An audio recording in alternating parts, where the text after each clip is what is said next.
Welcome to 6'5 Guys. Hi, I'm Steve Lawrence. And I'm Ed Mobley. For this episode, I think you've been tinkering down in the basement again, haven't you? Yeah, again, it's my OCD at work, and I'm just, again, I'm always trying to improve what we're doing. Yeah. And we've been doing a lot of shooting, and obviously a lot of shooting means a lot of brass and a lot of reloading. yeah, and again, this is about cleaning.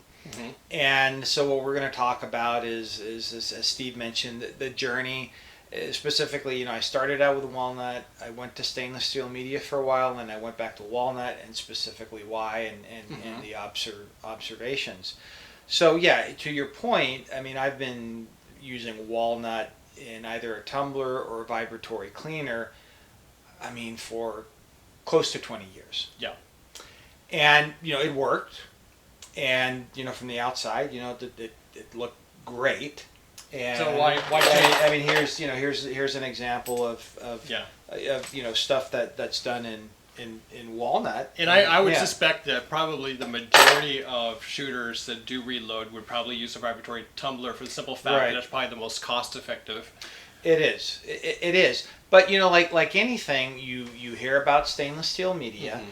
And then you see, wow, my brass on the inside can have like a mirror finish. That has got to be better, right? The primer pockets are clean. Exactly. It's got to be better. So sure enough, what I did is I ordered the stainless steel media setup using a jeweler's tumbler. And Tumblers, which incidentally are made here in Auburn. Did you know that? No, I didn't know Yeah, that. I mean, seriously, they're like made in our backyard. But I digress. And the stainless steel gets the cases cleaner than anything. But it almost gets them too clean because there are two things that I noticed is when cleaning pistol brass, because it got everything so clean, it would stick in the carbide die a bit. And also stick on the expander. Because the brass is so clean. It's so clean. There's not sort of a natural lubricant with like some of the carbon or whatever. Yeah, so that carbon residues I discovered had it resulted in some degree of lubricity, I guess is the technical term for that. But another thing I noticed too is as it tumbled, and again these are ones done in the stainless, as you can see they look a lot like the ones done in the walnut. But what happens with the stainless is it will peen the neck. Okay. And particularly if you use like a Girod trimmer, which I do, which trims them pretty sharp. And if you have a case that doesn't grow that much, if you put it back in the trimmer, it doesn't do anything because the case hasn't grown. Well, then as an alternative, you could go back and kind of lightly chamfer it with the deburring tool, but that's just more work. And so with there's that, and then there's the fact that it's wet. You need to let it dry. Okay, so an additional step would be required for drying. Yeah, more time. Yeah, more time. So it's more time, and I didn't have a sink in the basement, so I'm having to go up and down, and in order to get to the shop, you got to go outside. You got to go outside, and what was kind of showstopper for me is last winter I'm coming down the stairs with a thing full of cartridge brass. And there's snow on the stairs, and I fall down. And brass goes everywhere. Yeah, and I'm like, you know what? I'm done. I'm going back to walnut. So again, I'm not saying there's an issue with stainless steel. I mean, if I found like old range brass, hands down. Yeah. So there are benefits, I guess, that's targeted towards kind of the specific scenario that you're looking at. Exactly. Okay. So I went back to walnut, but some of the things that I wanted to address when I went back with walnut is, I wanted it to be as cost effective as possible. Mm-hmm.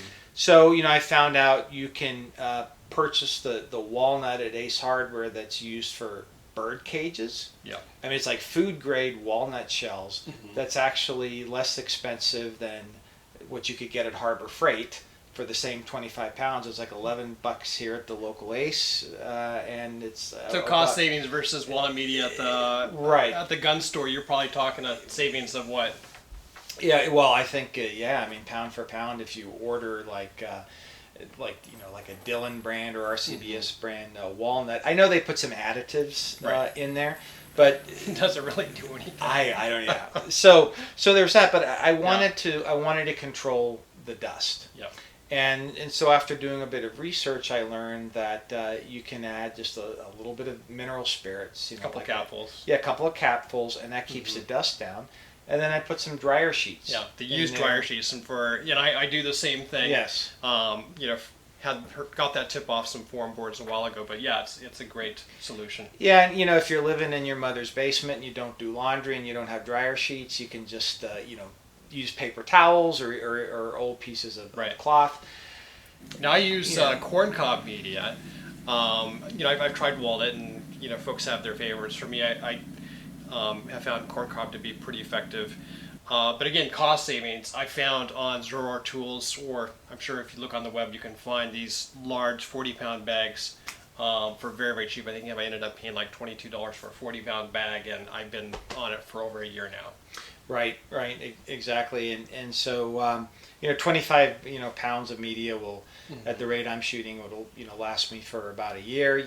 Could I extend it a little longer? Probably, but I mean the stuff is pretty cheap. Better be safe than sorry. Yeah.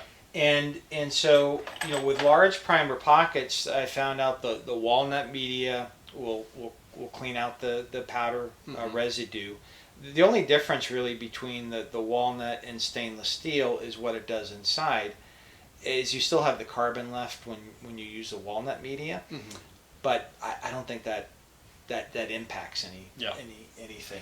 Now, you had mentioned you have a certain method for cleaning out of the inside of the case and the primer pocket. Yeah, so typically when people will take the cases out of the walnut media, they'll use like a paper clip to knock out the walnut. But I've got an 80 gallon air compressor and 135 psi air, so I'm going to take advantage of that. And so as you can see here in the video, what I do is I use that compressed air to blow out any of the media that's stuck in the flash hole. But then what I also do is I found out that same high pressure air will blow out most of the ash in the primer pocket. Yep. Because I found out with the 6.5x47 with the small primer pockets, that the walnut media really doesn't go in there. And I've actually tried finer walnut media, like the really, really fine stuff. It's almost like corncob. Yeah. To see if that would do a better job on the primer pockets. What have you found? It really didn't. It's about the same. Yeah, it's about the same. So, if you have large primer pockets and that coarse walnut media, it just does an excellent job of cleaning those primer pockets. Okay. Now, one that we haven't talked about is ultrasonic, but before we get there, since vibratory tumbling and vibratory cleaning methods are so popular, do you have any thoughts in terms of particular pieces of gear, in terms of like media sifters or the actual vibratory tumblers? Any recommendations, thoughts on that? Yeah, I'm glad you asked that. So I started out with a midway vibratory cleaner that I bought in the early 90s, and I used that thing until it literally fell apart. Yeah. And so when I got back into using the corncob, not the corncob, but the walnut, I went with the Dillon setup. Yeah, I noticed it's quite large. Well, not only is it quite large, but I looked at it, and like the motor on the thing is like made in Japan. Right, so they didn't cheap out on the motor, and you can just see. I mean, the thing is like the casing is not like stamped metal; it's like machined. I mean, it's like an industrial quality vibratory cleaner. So I used a Dillon cleaner. They have two sizes. I used the largest one. Been very happy with it. I've had that now for a couple of years, and then of course I use the accompanying Dillon media separator. So if anybody were to ask me, I'd say get the Dillon package. Now, is there other stuff out there? Yeah. There probably is, but I can just tell you, if I had to do it all over again, I would just go with the Dillon package. Yeah, that makes a lot of sense. And I like the size, especially if you're doing a lot of shooting. having a large tumbler to process a lot of brass saves you a lot of time, because I've got a Hornady that I'm using right now. It's actually, I'm on my second one. The first one wore out, but yeah, I could probably put in about 150 cases, and that thing's filled up. So if I've got a lot of brass to do, you know, I'm sitting there waiting for it to finish so I can get the next load in. Yeah, I mean, I think I've done probably 300 is the I've put in my Dillon unit of 6.5 by 47. I could have probably even gotten a little more in there, but Yep. usually I'll do them in lots of 100 at a time, because that's I take my brass and I just keep everything in lots.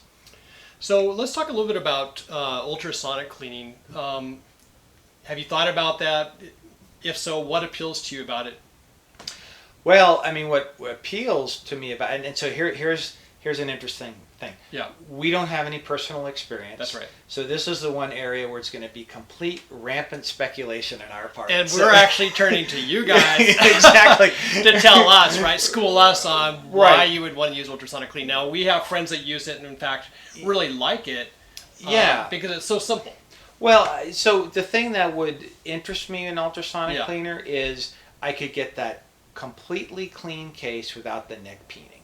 If I could do that, you know, I'd be happy. Now, there's still the issue of you got to rinse it and dry it. Yeah. And maybe when I install a sink in my basement and can do everything there and not have to go up in the kitchen and bug the wife, you know, maybe I'll go that route. Get a dehumidifier for the drying. Yeah, exactly. Or you know, I used a heat lamp when I dried them before. Some folks do it in the oven, and people even have opinions about that. Is it safe to dry brass in the oven even if you set it at 200 degrees? Again, we don't know. People have different opinions on that. We'll have to test that. Yeah, that's something, you know, we can't test. So, but in summary, there are a lot of good methods. But you know, for where I am now and for the type of shooting we do, I find out that the walnut media does everything I need, and it's fast. That's the thing, is I can dump it in there, and there are times where I've gone off on a business trip, and midweek I'll realize I left like the tumbler on. Right. Now, with walnut media, no harm, no foul. You know, I'll tell the wife, hey, go down there, can you turn it off for me? And no big deal. But, you know, if I would have done that with stainless steel media... You would have ended up with a, you know... a gallon bucket full of brass shavings. Oh, yeah, I mean... well, again, I mean, that's conjecture, but right. I can't imagine that leaving brass in the stainless steel tumbler for a week... it's not going to do it any good. Yeah, put it that way. It's not going to do any good. So yeah, just right now, just there are more positives for doing the walnut media. Yeah. Than anything. Now, you know, I've heard, and I agree, I'd be interested in getting your opinion, that, you know, a lot of folks say, hey, you know, you do a lot of brass cleaning, especially it's vibratory or stainless steel, it looks, or can look brand new, right, depending on how long you leave it in, which is good. You definitely know it's clean. And it's shiny and it looks nice, but functionally it doesn't have to look that way. You know, that's why some of the guys that I know are using, for example, ultrasonic cleaning, it won't be as shiny, but it's just as clean because it's getting all the carbon off. Right, but the thing is do you have to remove all the carbon? I know, at least for reloading pistol brass on a progressive, you want a little bit of carbon left in there. Yeah. And so it's... Well, put it this way. I mean, I wouldn't do pistol with stainless steel unless it was like my first cleaning of like the worst looking range brass. Yeah. As far as, you know, rifle cartridges are concerned, you know, you have some people that say, you know, a little bit of carbon in the neck could be good. You know, a little, you know, it creates some lubricity there. Oh, I'll accept that argument because I've got carbon in my neck, and if somebody says it's good, I'll accept that, because I haven't seen anything that's bad. I mean, so. Yeah. Well, good. I found this very interesting. Guys, if you have your own experiences or thoughts in terms of how you clean your brass, things that work really well for you, share it out. I'm sure others would like to know as well.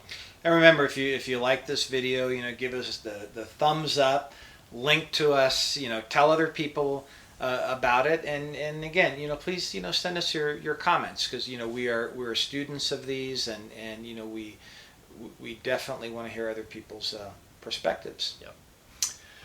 And remember, guys, life's an adventure. Stay on target.